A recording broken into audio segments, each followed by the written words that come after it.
Hello students. Today I am going to explain the second part of the story Bipin Babu's Lapse of Memory. Okay. Bipin Babu's car was safely parked in Bertram Street by the Lighthouse Cinema. He told the driver as he got into the car, "Just drive by the Ganga, will you, Sitaram?" Driving up the sterned road, Bipin Babu regretted having paid so much attention to the intruder. He had never been to Ranchi, no question about it. It was inconceivable that he should forget such an incident which took place only 6 or 7 years ago. He had an excellent memory unless Bipin Babu's head reeled. Okay, here Bipin Babu went towards his car that was parked in Bertram Street nearby Lighthouse Cinema. As he sat in the car, he told his driver Sitaram to drive by the Ganga. While the driver drove up the stand road, Bipin Babu felt immense regret. Actually, he was regretting himself to give so much attention to that man because he knew that he had never been to Ranchi and he has excellent remembered power. Like his memory is very strong unless his head was shocked or confused. Okay. Was he losing his mind? But how could that be? He was walking daily in his office. It was a big firm and he was doing a responsible job. He was not aware of anything ever going seriously wrong. Only today he spoke for half an hour at an important meeting, and yet the man knew a great deal about him. How? He even seemed to know some intimate details: the bag of books, wife's death, brother's insanity. The only mistake was about his having gone to Ranchi. Not a mistake, a deliberate lie. In 1958, during the pujas, he was in Kanpur at his friend Haridas Bagchi's place. All Bipin Babu had to do was write to. No, there was no way of writing to Haridas. Bipin Babu suddenly remembered that Haridas had left with his wife for Japan some weeks ago and he didn't have his address. Okay. Will it be apt to say that Bipin Babu was losing his mind? It was quite impossible to believe because he worked at a very big farm and he did a very responsible job and he walked daily also.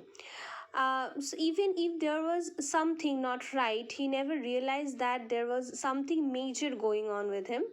And the particular day he spoke for a stretch of only half an hour at a very important meeting. But it is also true that the man knew quite a lot about Bipin Chaudhary and very important information, like very close information about him. The man was actually right about everything except the fact that Bipin Babu had been to Ranchi. And he was sure that he was in Kanpur, so he thought that he could write a letter to his friend Haridas. But then he remembered that he couldn't do this because he had moved to Japan a few days ago. Okay, but where was the need for proof? He himself was fully aware that he had not been to Ranchi, and that was that. Then Bipin Babu thought that there was no need to prove because he knows that he is right. Okay, the river breeze was bracing, and yet a slight discomfort lingered in Bipin Babu's mind. Around Hastings, Bipin Babu decided to roll up his trousers and take a look at his right knee. There was a mark of an old inch long cut. It was impossible to tell when the injury had occurred. Okay. Uh, the breeze along the river was comforting. मतलब, here the information gives us the situation about the nature. And what he did, he actually saw, he just roll up his trouser to see what is in his right knee, and he did find an inch long cut, but it was nearly impossible to remember that the date of the injury. Had he never had a fall as a boy and cut his knee? He tried to recall such an incident, but couldn't. Then Bipin Babu suddenly thought of Dinesh Mukherjee. The man had said that Dinesh was in Ranchi at the same time.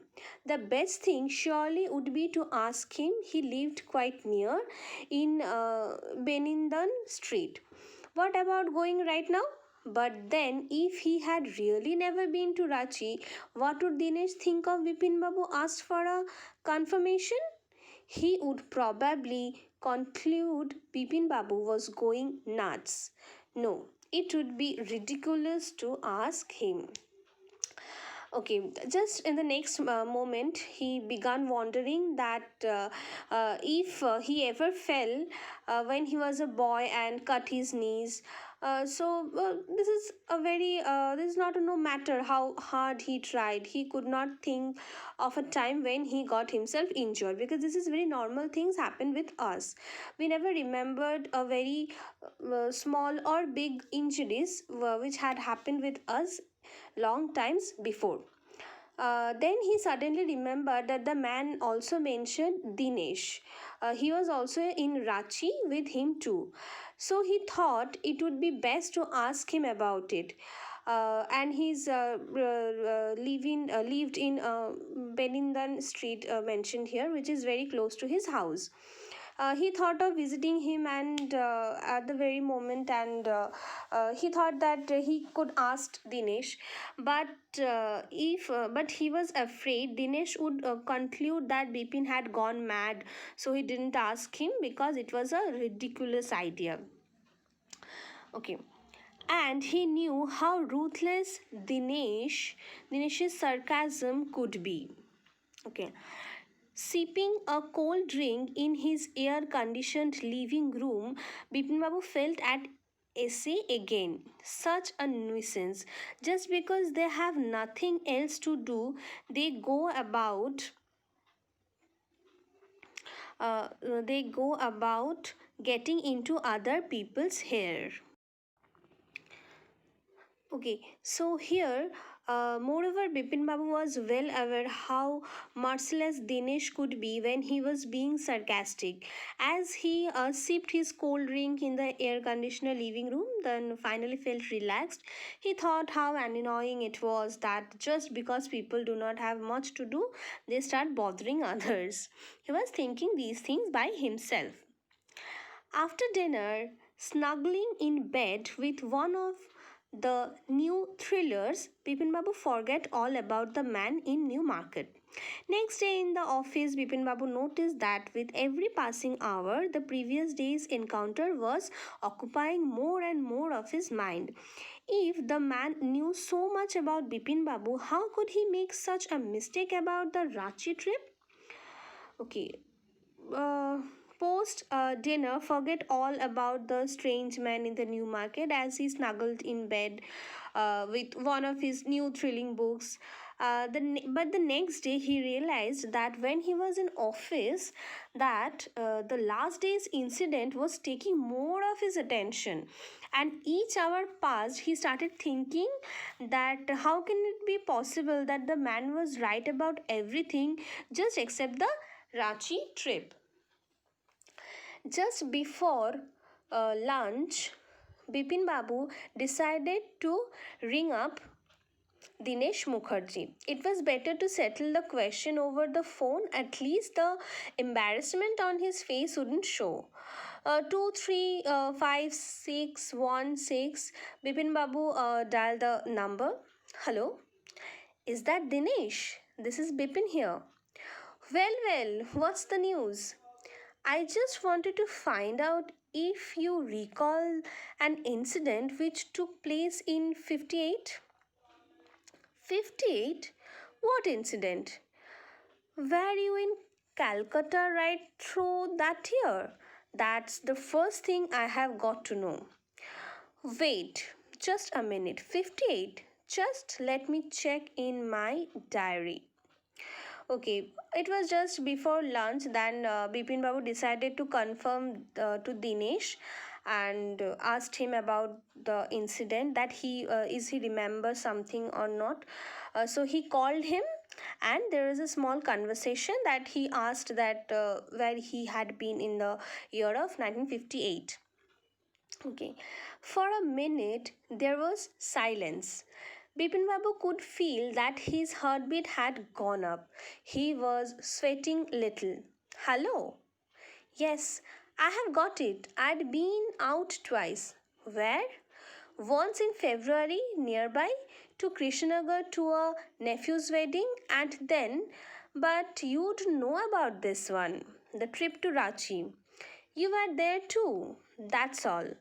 But what's all this sleuthing about? No, I just wanted to. Anyway, thanks. Bipin Babu slammed the receiver down and gripped his head with his hands. He felt his head swimming. A chill seemed to be spread over his body. There were sandwiches in his tiffin box, but he didn't eat them. He had lost his appetite. Okay. Uh, when Dinesh confirmed that yes, he was in Ranchi 1958, and he also said that Bipin Babu should have to remember these two. After that, they just cut the phone. Dinesh asked Bipin Babu the reason behind his question, to which he didn't give a reply, and just hung up, just cut the phone. Then he held his head with his hands and felt as if his head was swimming. Okay, and experienced chills, and over his body he had sandwiches for tiffin, but he didn't eat it. He just felt lost his appetite.